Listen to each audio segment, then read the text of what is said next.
Ay, nako, manhid na ako guys. Talo na naman tayo, no? Australia, kailan ba darating yung panahon ha? Kaya nating talunin yung Australia. 92-36! Kailangan na ba talaga natin tanggapin na pag ang kalaban natin ay hindi Asia, ay talagang wala tayong panama? And this is not against Argilas Pilipinas. Actually, I still would like to congratulate them kasi yung mga kalaban nila ha, China. Sa third. Pero talo rin ng China kanina. Pakita ko lang din sa inyo. Talo sa New Zealand. Isa lang ibig sabihin nito no? 86-69. Talaga bang pag Asia ay talagang hindi ba para sa atin ng basketball talaga? Nagpipilit lang ba tayo sa basketball? Anyway, pag-usapan po natin kung ano po yung nangyari. Bakit ba tinambakan tayo ng ganyan after natin ng sunod na panalo? At pag-usapan din natin NCAA opening, Asian Games at kinakabahan yung iba dito, no? Nakita ko sa Facebook, ang daming mga kakilala ko ng mga reporter or social media personalities or media personalities dito sa nilabas ng GMA. Ito, pinakilala nila si yung mga bago na ng reporter, si Maya at saka si Marco. Bakit naman kayo kakabahan dyan? Porkit mas pogi. Hindi. Pag-usapan natin at syempre hindi ko alam pa paano lumalabas itong mga leak na ito tungkol kay Kai Soto at Clarkson na mahal, and then may update din tayo sa Asian Games and more. Handa ka na ba? Usapang basketball to, akala nyo si Paukas pang boxing lang. Nambobola rin tayo. Boom boom pow. Powcast Sports. If you're new here, don't forget to subscribe and hit the notification bell.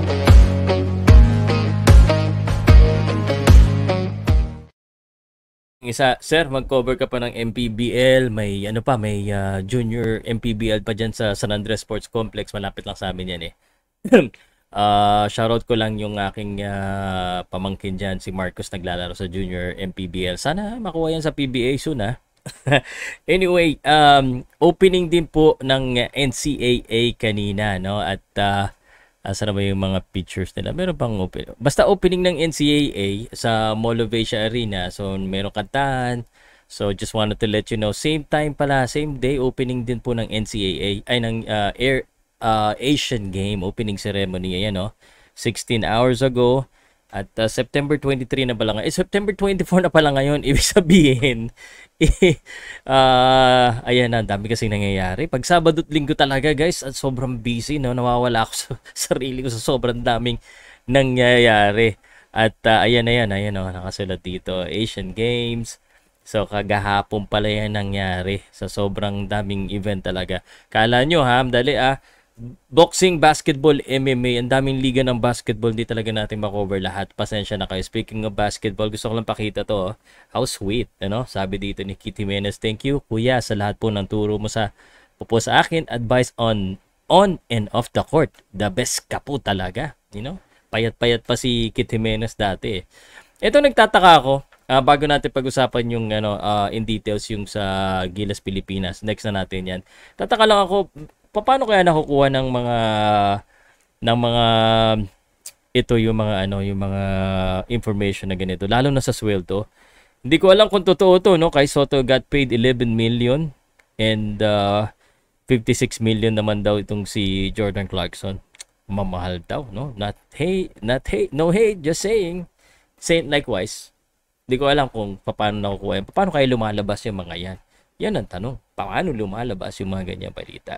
Speaking of, pag-usapan lang natin, ano po yung opinion nyo dito?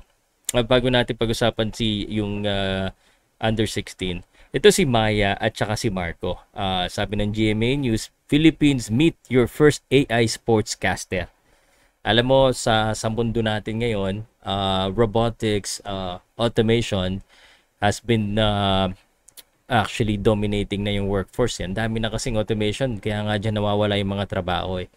Ngayon, pati naman ito, no? Pati yung creative work. Usually kasi, ako nagtrabaho kasi ako sa business process outsourcing. So, yung mga nire-replace po ng yung mga ina-outsource, usually mga repetitive types of work, yung mga paulit-ulit lang. Ngayon, nag-iisip na rin po, may mga automatic na system at with the emergence of artificial intelligence na nakakapag-decide na po na mga bagay-bagay sa trabaho, talagang dami pong nawalan ng trabaho. Technology talaga, advancement talagang, ang dami talagang magbabago sa mundo. Kala natin yung mga traditional media, of course, we respect them, yung mga media personality, at saka yung radio, TV, kala natin social media lang ang scare. Ngayon, pati mga trabahador po ng mga reporter, it could be replaced by automatic or AI.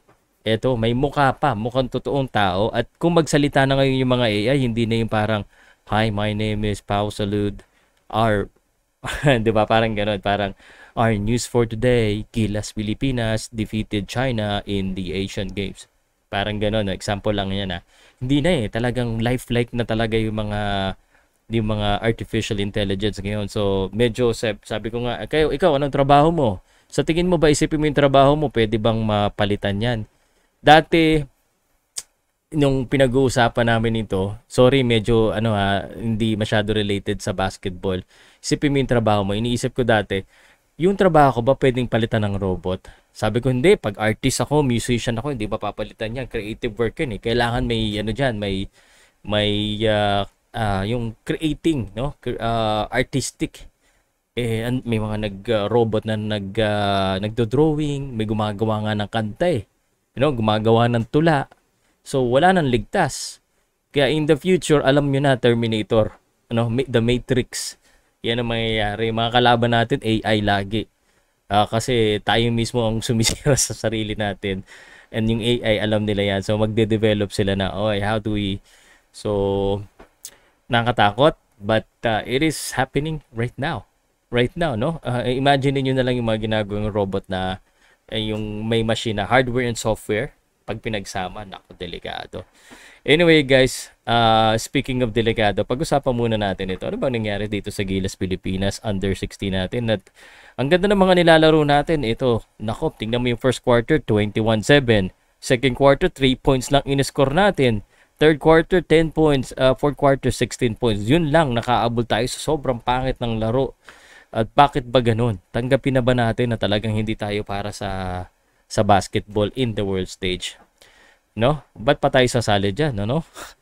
Anyway, ito po, no? Grabe, 57% against 28% field goal percentage. Ang layo talaga. Rebound, 46 out of 20. Lagi tayo, turnovers, okay naman eh. Pero parang, lugi talaga eh.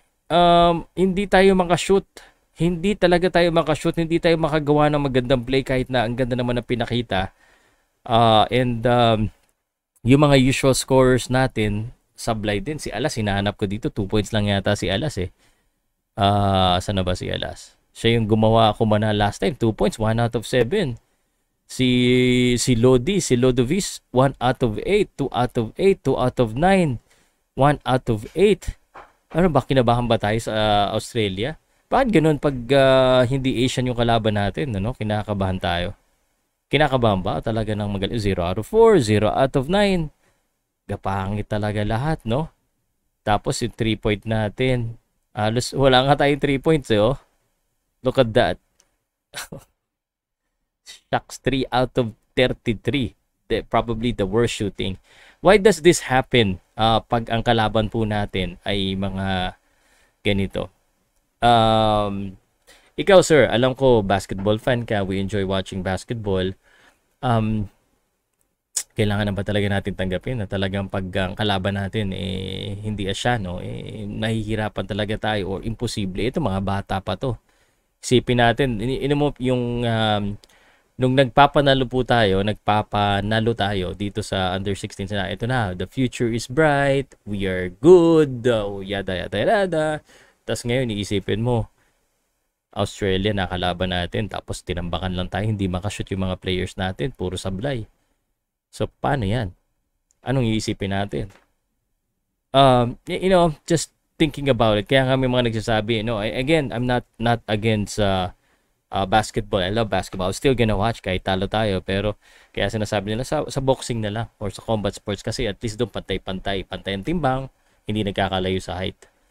So, yun lang guys. And ang next natin makakalaban, China. So, okay yan. Ito yan, So, China and kasi talo eh. So, New Zealand. So, China po tayo at tingin ko China may palag tayo dyan. Pero parang dihado rin tayo sa China eh. Sana manalo tayo sa China.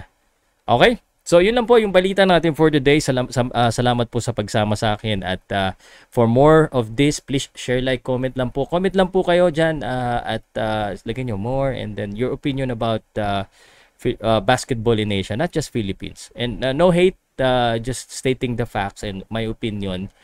Ganun naman yata talaga, no? Hirap talaga manalo sa world stage. Salamat po and please support Sports Plus PH. Ito po yung sponsor ng video ko.